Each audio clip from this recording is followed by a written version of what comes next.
السلام علیکم۔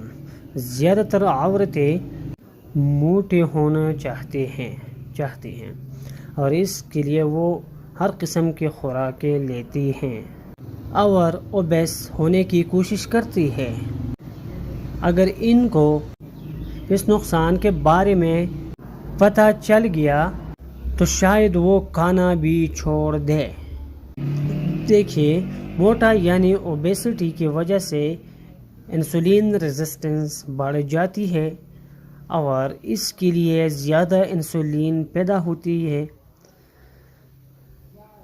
Insulin ovaries سے اینڈروجن کو بڑھا دیتی ہے۔